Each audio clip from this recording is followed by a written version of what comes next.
Bismillahirrahmanirrahim. Assalamu alaikum students.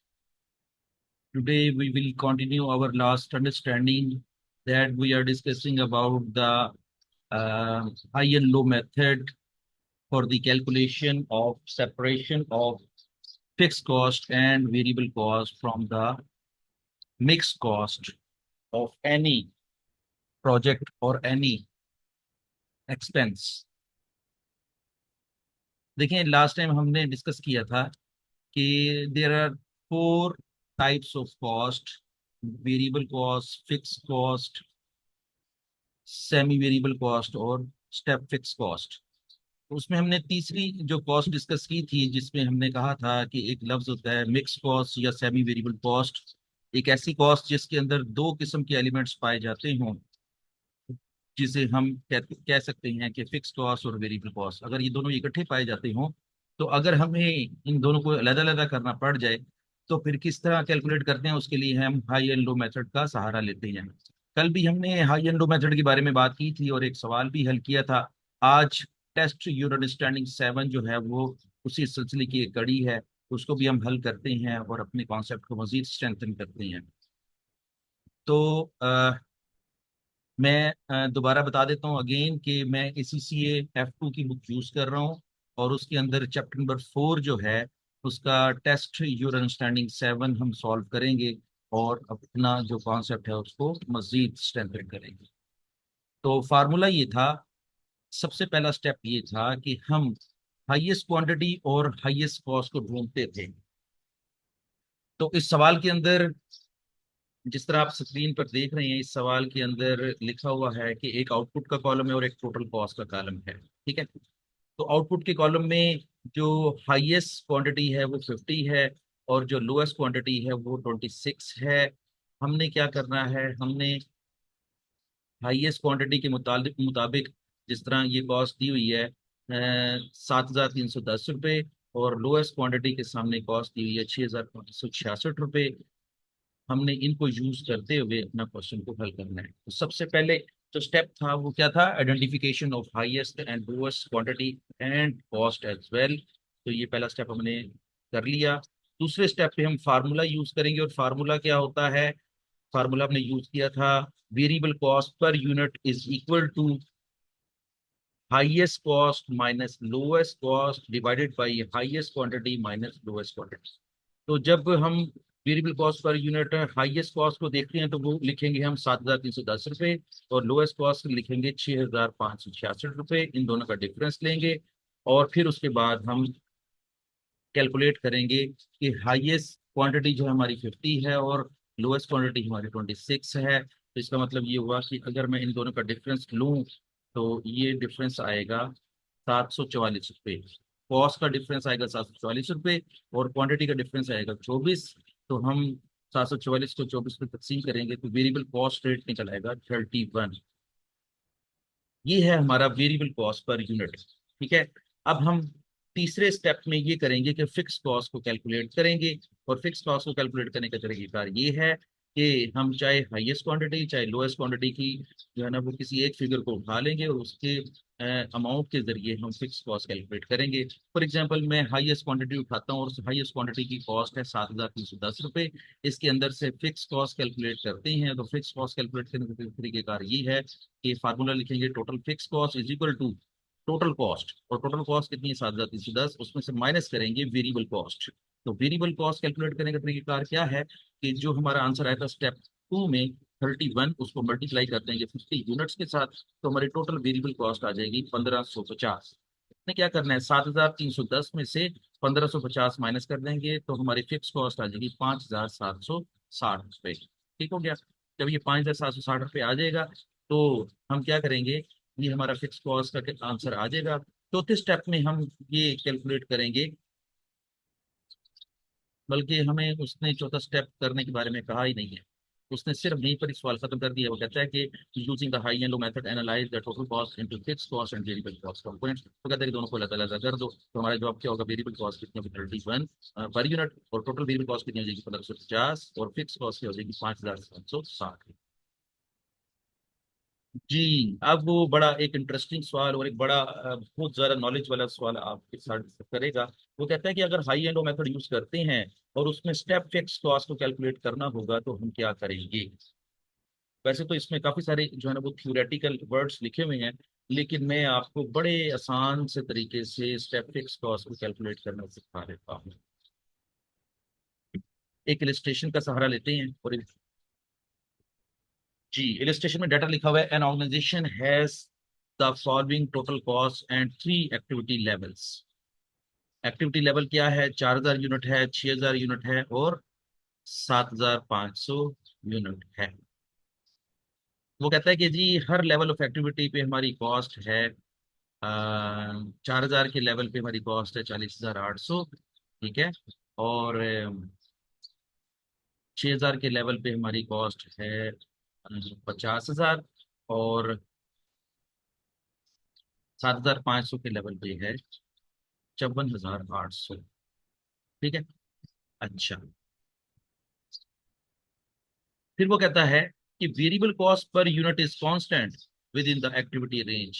वो कहता है कि एक खास एक्टिविटी की रेंज में आपकी वेरिएबल कॉस्ट जो है वो सेम रहेगी, and there is a step up of 10% in the total fix cost when the activity level exceed 5500 unit. वो कहता है कि अगर 5500 यूनिट से ज्यादा हमारी प्रोडक्शन हो जाएगी तो हमारी फिक्स कॉस्ट 10% बढ़ जाएगी। यहां पर मैं आपको एक छोटा सा पॉइंट बताता जाऊं सवाल हल करने से पहले कि अगर आपके यूनिट्स 55,000 से कम कम रहते हैं तो फिर आपकी कॉस्ट क्या होगी, 100% होगी। लेकिन जैसे ही 5500 से यूनिट क्रॉस करेंगे तो आपकी जो फिक्स कॉस्ट है वो 100% की बजाय 110% हो जाएगी। जिस तरह उसने कहा कि 10% इजाफा हो जाएगा, तो 10% इजाफे का सिंपल मतलब क्या है कि हम ये अज्यूम करते हैं कि 10% इजाफे से पहले कितने परसेंट थी, वो खुद 100% थी। जैसे ही 10% इजाफा करेंगे तो वो कितनी हो जाएगी, 110% हो जाएगी। अच्छा, वो कहता है कि what is the total cost at an activity level of 5,000 units. वो कहता है कि अगर 5,000 यूनिट्स हों तो फिर आपकी टोटल कॉस्ट क्या होगी। इसका मतलब क्या हुआ, पहली बात ये क्लियर कर लें कि अगर 5,000 यूनिट की कॉस्ट को कैलकुलेट करने के बारे में कह रहे हैं ना, तो इसका मतलब ये हुआ कि आपकी जो कॉस्ट है वो 5,000 के लेवल पे कितने परसेंट होगी, 100% होगी, 100% होगी। और अगर ये कहाँ से हमें पता चला है, हमें अपने क्वेश्चन से पता चला है कि 5500 यूनिट से ज्यादा यूनिट पैदा करेंगे तो 110% होगी, अगर 5500 से कम कम यूनिट पैदा करेंगे तो फिर आपकी कॉस्ट फिक्स कॉस्ट क्या हो जाएगी, 100% होगी। इसका मतलब ये हुआ कि हमें वो कैलकुलेशन के बारे में भी यही कह रहा है कि 5,000 यूनिट की कॉस्ट कैलकुलेट करके बताएं। तो 5,000 यूनिट की कॉस्ट को कैलकुलेट करने के लिहाज से हमारी कॉस्ट जो है वो कितनी है, 100% है। ठीक हो गया। अच्छा जी, अब हम बात करते हैं कि स्टेप फिक्स कॉस्ट को कैलकुलेट करने का तरीकेकार क्या है। जी, तो सबसे पहले हम ये देखेंगे कि वेरिएबल कॉस्ट रेट कैलकुलेट करेंगे। और वेरिएबल कॉस्ट रेट को कैलकुलेट किस तरह करेंगे, पहले स्टेप में हमने पर यूनिट जो वेरिएबल कॉस्ट कैलकुलेट करनी है वो हमने उस रेंज की कैलकुलेट करनी है जिस रेंज में आपकी फिक्स कॉस्ट 100% से ज्यादा है। और वो 100% से ज्यादा से क्या मुराद है, मसलन आपके पास 3 किस्म की रेंज सवाल में दी हुई है। एक रेंज है 4,000 यूनिट, 4,000 यूनिट जो है वो आपके 5500 यूनिट से कम है।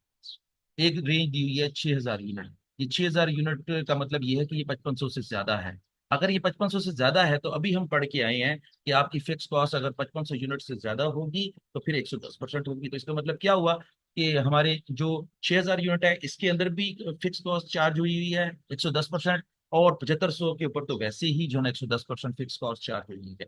तो अब आपने क्या करना है सबसे पहले स्टेप में कि आपने वो दो क्वांटिटीज के लेवल ढूंढने हैं हाई एंड लो मेथड के लिहाज से, कि जिसमें एक लोएस्ट क्वांटिटी होगी एक हाईएस्ट क्वांटिटी होगी और वो अनचेंज होगी। तो अनचेंज से मुराद ये हुआ कि 4,000 यूनिट अगर पैदा करते हैं तो आपकी फिक्स कॉस्ट 100% होगी, लेकिन अगर 6,000 यूनिट पैदा करते हैं तो आपकी फिक्स कॉस्ट 110% होगी। और अगर 7500 यूनिट पैदा करते हैं तो वहां पर भी आपकी जो है फिक्स कॉस्ट 110% होगी। तो आपने सबसे पहले स्टेप में क्या ढूंढना है कि वो दो लेवल जहां पर फिक्स कॉस्ट अनचेंज रहती है। तो अनचेंज के जो दो लेवल हैं वो है 7500 यूनिट और 6,000 यूनिट। 6,000 यूनिट आपकी लोएस्ट क्वांटिटी है, 7500 यूनिट आपकी हाईएस्ट क्वांटिटी है। आपने इन्हीं दो लेवल के ऊपर जो है वो अपनी variable cost per unit calculate करनी है।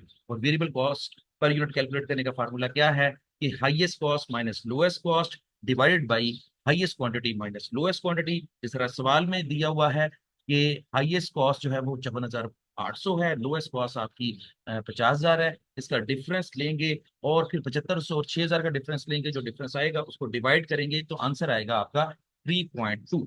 अब ये 3.2 क्या है, ये वेरिएबल कॉस्ट है। ठीक है, हमने क्या करना है, अब इसी वेरिएबल कॉस्ट को यूज करते हुए किसी एक क्वांटिटी के लेवल पे जो है वो हम अपनी कॉस्ट कैलकुलेट करते हैं।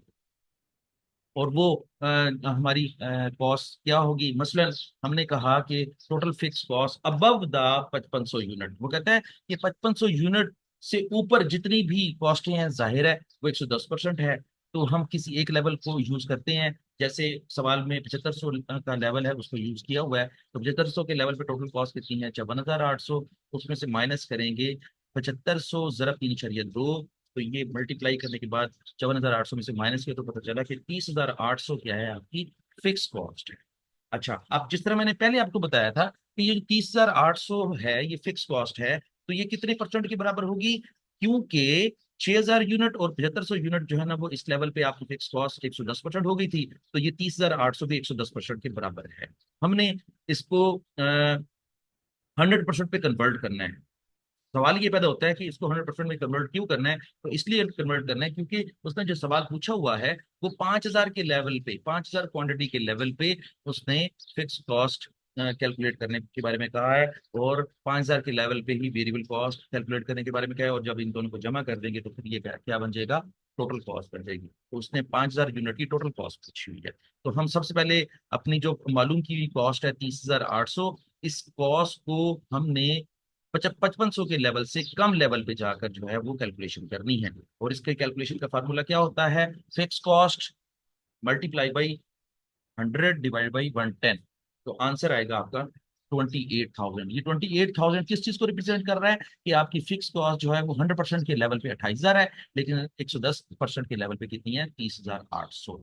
अब 28,000 जो कि हमारी कॉस्ट है 5500 से कम लेवल की अगर प्रोडक्शन करते हैं तो 28,000 रुपये अदा करने पड़ेंगे। तो हमने तो जो है ना वो सवाल में रिक्वायरमेंट में पढ़ा है कि 5,000 के लेवल पे टोटल कॉस्ट बताएं, तो उसका फार्मूला क्या होगा, total cost is equal to fix cost plus variable cost according to the 5,000 units. तो फिर क्या करेंगे कि वेरिएबल कॉस्ट है हमारी 5,000 यूनिट्स, जरा 3 रुपये 20 पैसे, और फिक्स कॉस्ट कितनी है 28,000 रुपये। जब इन दोनों को जमा करेंगे तो आंसर आ जाएगा 44,000, और हमारे से हमारी ऑप्शन ए जो है वो हमारा करेक्ट आंसर है। तो ये था तरीकेकार, जब कभी भी आपके सवाल के अंदर स्टेप फिक्स कॉस्ट की बात की जाती है तो फिर हम स्टेप फिक्स कॉस्ट के मेथड के लिहाज से फिक्स कॉस्ट कैसे कैलकुलेट करते हैं। और अगर आपको वो ये कह देता है कि 5,000 के लेवल पे या किसी भी लेवल पे आप अपनी जो टोटल कॉस्ट बताएं तो आप इस तरह कैलकुलेट करके बता दें।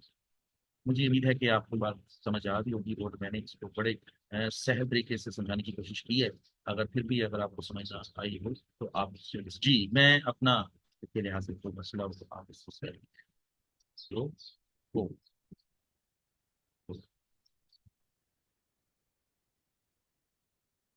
वाओ, अब हमें वो ये सिखाना चाह रहा है कि हाई एंड लो मेथड को यूज करते हुए अगर वेरिएबल कॉस्ट में कोई तब्दीली आ जाती है तो उसको कैसे कैलकुलेट करेंगे।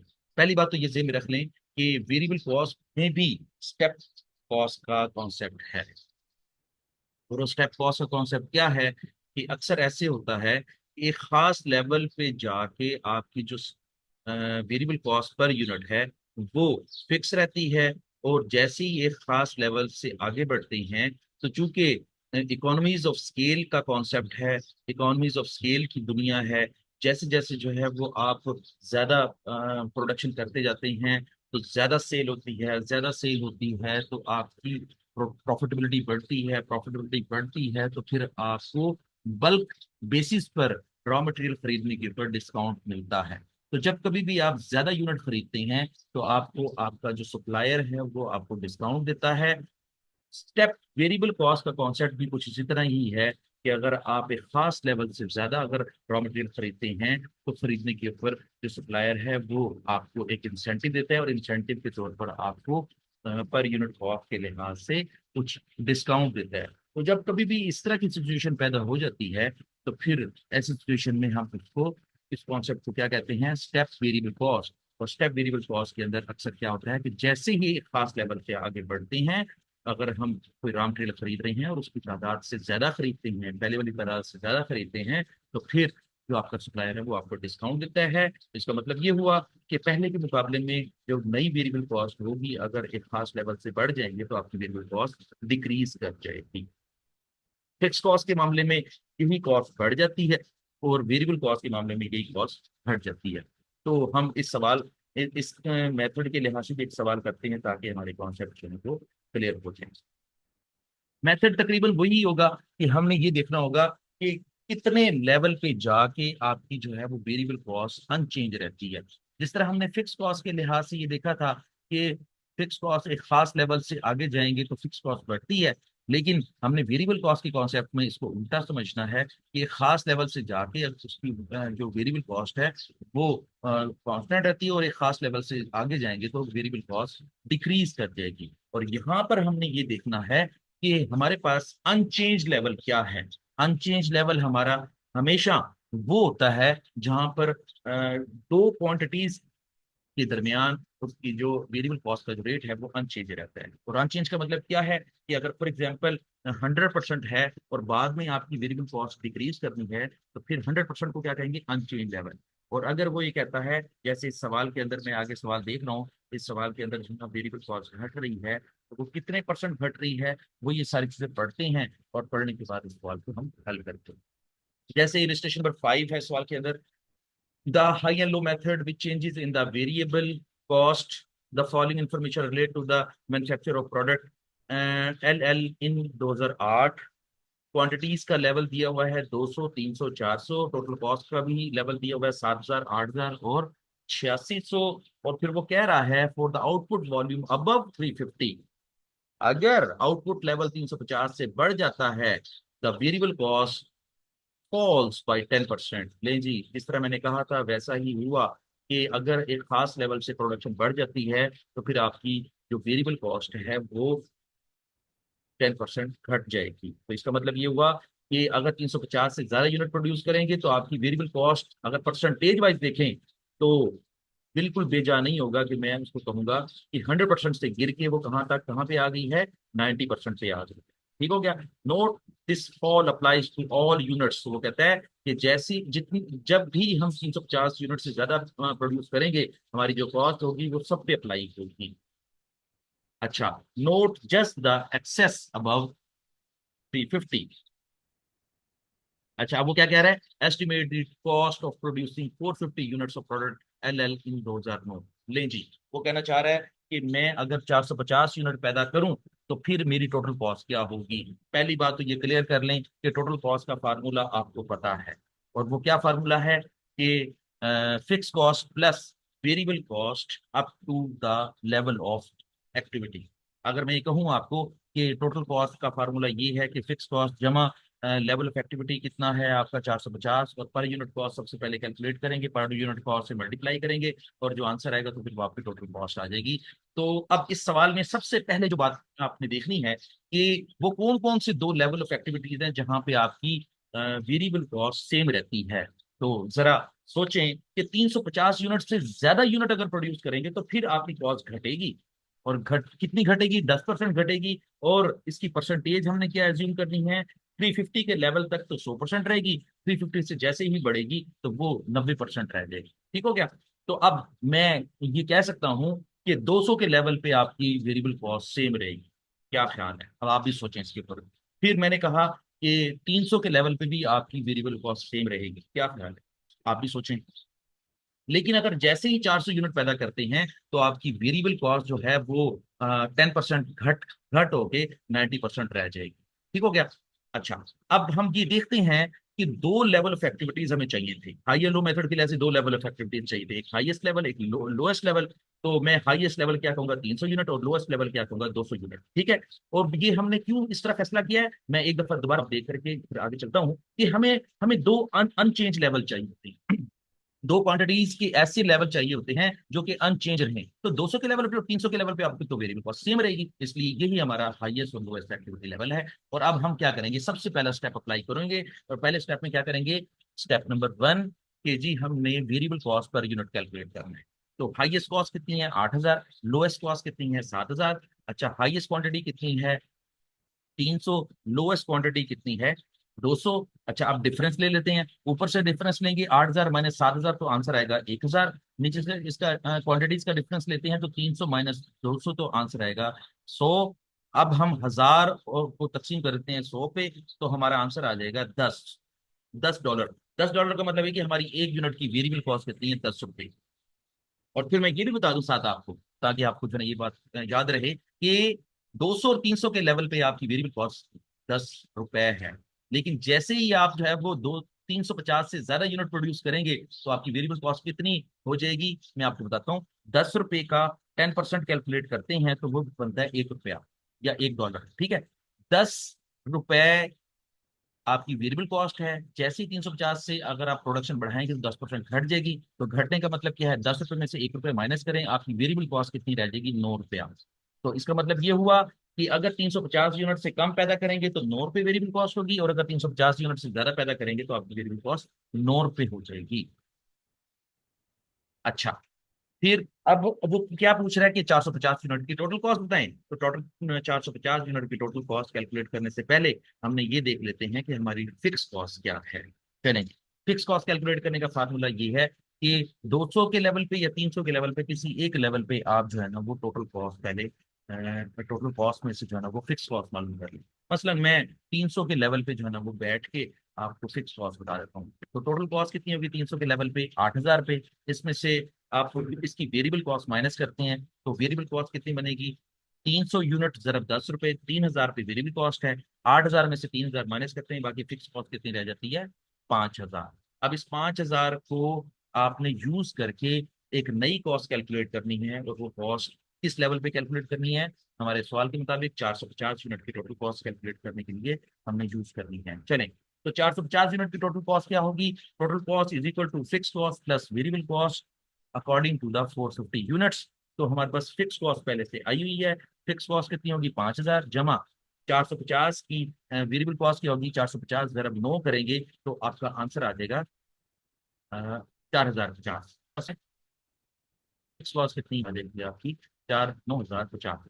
तो हमें यही रिक्वायर था, यही कैलकुलेट करना था, हमने वो कैलकुलेट करके दे दिया। तो इसका मतलब ये हुआ कि जब कभी भी वेरिएबल कॉस्ट के बारे में कॉन्सेप्ट आ जाए कि स्टेप वेरिएबल कॉस्ट के कॉन्सेप्ट को अप्लाई करते हुए टोटल कॉस्ट कैलकुलेट करें, तो आपने क्या करना है, आपने पहले वेरिएबल कॉस्ट कैलकुलेट करनी है।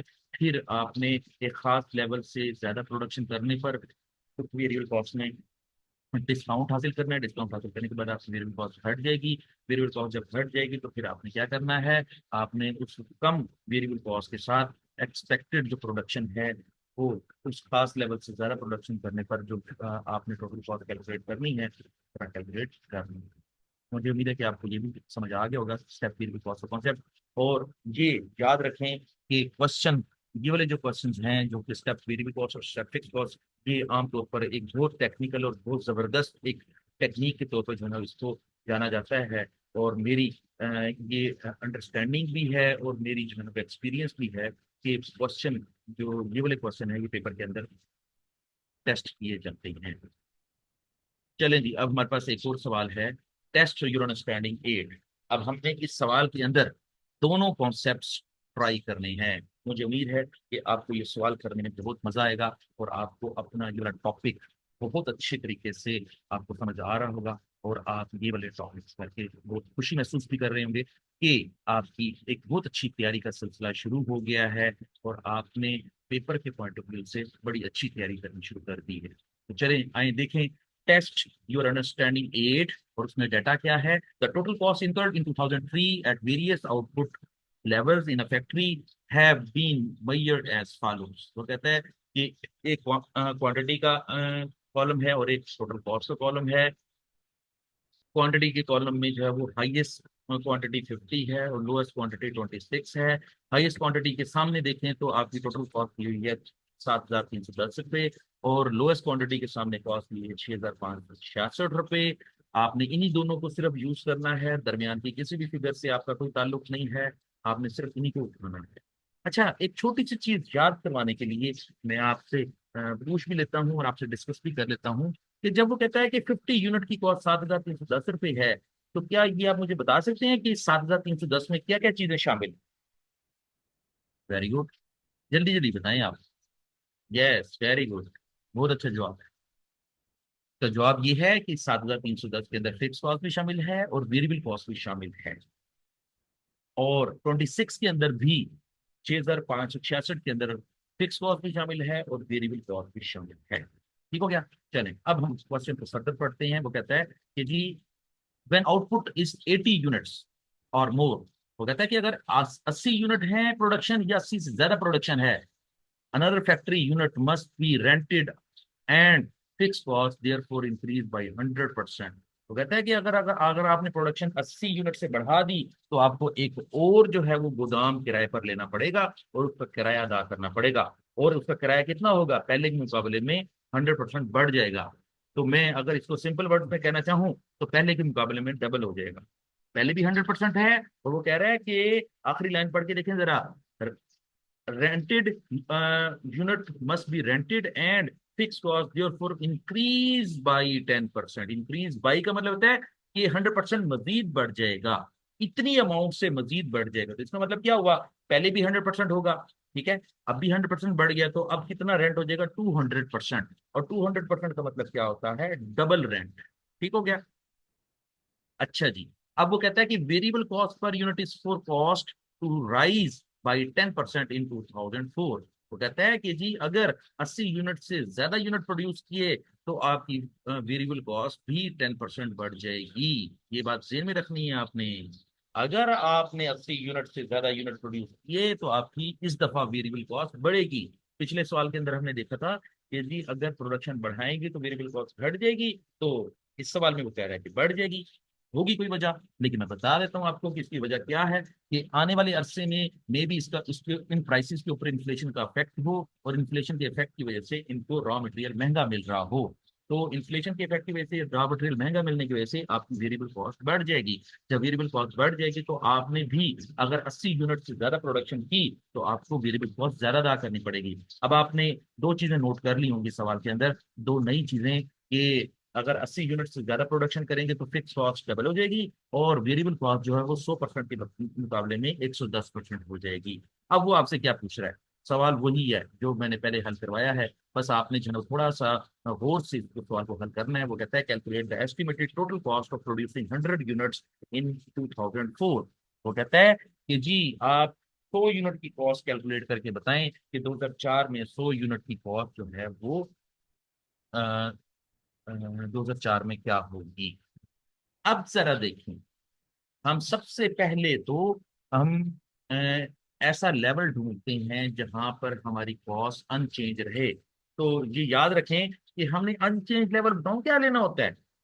जिस जो सवाल के अंदर आपकी फिक्स कॉस्ट बढ़ने या घटने के बारे में जिस लेवल पे बात कर रहा होता है ना, उस लेवल से जो है वो अनचेंज लेवल ढूंढना होता है। तो वो कहना चाह रहा है कि अगर 80 से ज्यादा यूनिट प्रोड्यूस करेंगे तो फिक्स कॉस्ट भी बढ़ेगी, वेरिएबल कॉस्ट भी बढ़ेगी। तो फिर इसका मतलब कि 80 से कम यूनिट प्रोड्यूस करेंगे तो आपकी फिक्स कॉस्ट भी सेम रहेगी और वेरिएबल कॉस्ट भी सेम रहेगी। तो इसका मतलब ये होगा कि हमारी हाईएस्ट क्वांटिटी 50 है, ये भी अनचेंज लेवल है, और लोएस्ट क्वांटिटी 26 है, ये भी अनचेंज लेवल है। तो हमने इसी लेवल पर आके अपनी सबसे पहले वेरिएबल कॉस्ट कैलकुलेट करनी है, और वेरिएबल कॉस्ट कैलकुलेट करने का फार्मूला वही है कि variable cost per unit is equal to highest cost जो कि 7,310 है, लोएस्ट कॉस्ट जो कि 6,566 है। इनको आपस में माइनस कर देंगे, और डिवाइजर में क्या रखेंगे? हाईएस्ट क्वांटिटी 50 और लोएस्ट क्वांटिटी 26, इन दोनों का आपस में डिफरेंस ले लेंगे।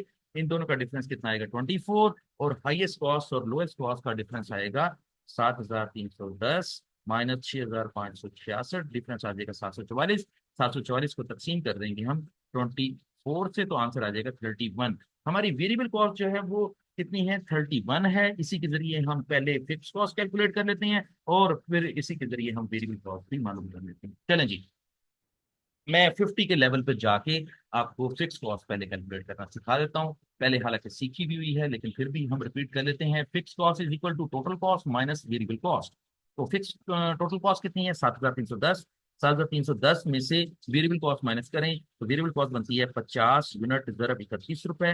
तो ये टोटल कॉस्ट बनती है, वेरिएबल कॉस्ट बनती है 1550। आपने 7310 में से 1550 माइनस करने हैं, तो आंसर आ जाएगा 5760 रुपये।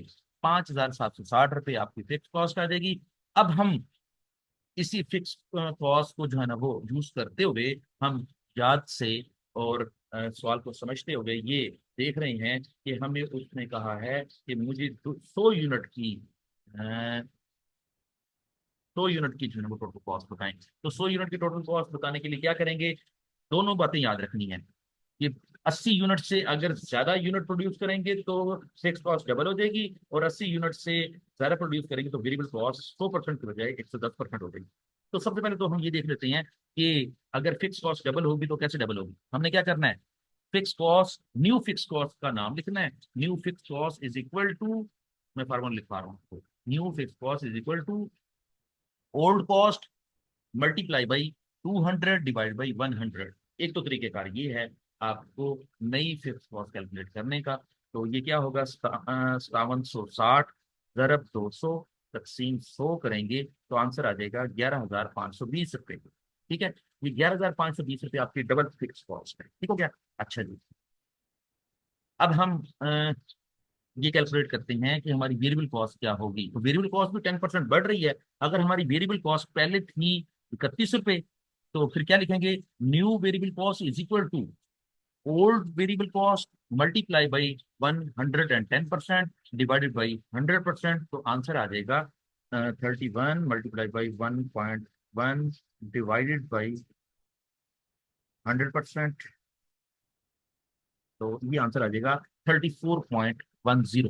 अब आपकी न्यू वेरिएबल कॉस्ट आ जाएगी 34.10। अब हम इन्हीं दोनों फिगर्स के जरिए अपनी न्यू टोटल कॉस्ट कैलकुलेट करते हैं, और वो कितने यूनिट्स की कैलकुलेट करेंगे, 100 यूनिट्स। तो लिखेंगे total cost for 100 units is equal to fix cost, और फिक्स कॉस्ट कितनी लेंगे, 11,520 रुपये, और वेरिएबल कॉस्ट कितनी लेंगे, 34.1 मल्टीप्लाई बाई 100 यूनिट्स, वो हो जाएगा 3410। 3410 जमा 11,520, तो ये आंसर हो जाएगा हमारा 14,930 रुपये। ये है हमारा आंसर जब कभी भी हमें स्टेप्स कैलकुलेट करते हैं। मैं आपको वो भी आपको दिखा देता हूँ, आपको ये सारा समझ आ कि हमारे सवाल यूनिट है वो कैसे कैलकुलेट किया होगा। And lowest cost divide by highest quantity minus lowest quantity, जिस तरह मैंने किया था वैसे ही आंसर है। 31 जो है वो आपका पता है कि अगर हम किसी एक लेवल ऑफ एक्ट कैलकुलेट करना चाहें, कॉस्ट माइनस करेंगे तो हमारी फिक्स कॉस्ट आएगी 5,760 रुपये। अब वो आपको ये सिखा रहा है कि अगर 100 के लेवल पे अगर आपने फिक्स कॉस्ट नहीं कैलकुलेट करें तो क्या करेंगे कि 11,520 रुपये। मैंने भी जो है वो न्यू वेरिएबल कॉस्ट कैलकुलेट करना चाहेंगे तो उसने डायरेक्ट सॉल्व कर दिया है। 31 को 1.1 से मल्टीप्लाई कर दिया है, 31 को 1.1 से मल्टीप्लाई करें या 110 से मल्टीप्लाई करें और 100 पर डिवाइड करें तो भी वही आंसर आता है। तो इस तरह आपकी जो है वो वेरिएबल कॉस्ट भी कैलकुलेट होगी, फिक्स कॉस्ट भी कैलकुलेट होगी, और जो सवाल का क्वेश्चन का रिक्वायरमेंट थी कि 100 यूनिट्स की टोटल कॉस्ट है तो वो भी कैलकुलेट होगी, और वो कितनी है 14,000 को कर लिया है। और इसमें हमने जो है वो स्टेप फिक्स कॉस्ट और स्टेप वेरिएबल कॉस्ट के बारे में हमने बढ़ती करना सीखी है। और इसमें हमने एक बहुत जबरदस्त टेक्निक सीखी है जो कि पेपर के पढ़ाई में बहुत अहम है। इंशाल्लाह आपके पेपर को अटेम्प्ट करने के लिए खास सा टॉपिक रह गया है, वो भी हम पढ़ लेते हैं कि हाई एंड लो मेथड के फायदे और नुकसान, या हाई एंड लो मेथड के मेरिट्स एंड डीमेरिट्स, या ये भी कह सकते हैं कि हाई एंड लो मेथड के एडवांटेजेस और डिसएडवांटेजेस क्या हैं। अच्छा, मैंने अक्सर देखा है कि बच्चे जो है ना वो लिमिटेशंस के वर्ड से बड़े एनॉयड रहते हैं। तो मैं यहाँ पर आपको थोड़ा सा गाइड के तौर पर बता दूं कि लिमिटेशंस का मतलब डिसएडवांटेजेस ही होता है, लिमिटेशंस का मतलब डीमेरिट्स ही होता है।